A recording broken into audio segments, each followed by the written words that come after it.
করতে চাই।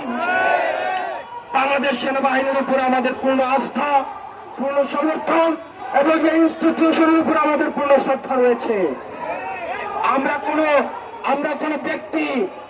কোনো ব্যক্তির উপরে আমাদের কোনো ধরনের ক্ষোভ নেই। আমরা বলতে চাই, এই ইনস্টিটিউশনের উপর আঘাত করে দেশকে অস্থিতিশীল করবেন না।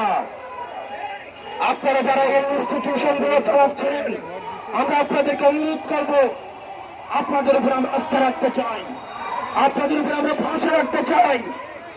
আপনারা আপনাদের যে সার্ভিস রয়েছে, আপনাদের যে সার্বভৌমত্বের প্রশ্ন রয়েছে, সেটাতে আপনারা আকর্ষণ থাকুন। আর রাজনীতির বিষয়টা আপনারা রাজনীতিবিদদেরকে আপনারা দেখতে দিন।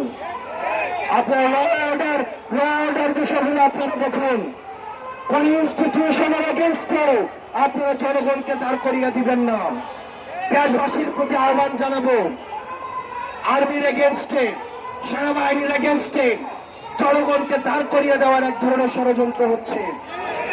আমরা বলতে চাই, আমাদের অবস্থান সেনাবাহিনীর বিরুদ্ধে নয়, বরং সেনাবাহিনীকে দিয়ে আমাদের দেশে তাদেরকে অপব্যবহার করে কোন ষড়যন্ত্র যদি করতে চায়, আমাদের অবস্থান সেটির বিরুদ্ধে।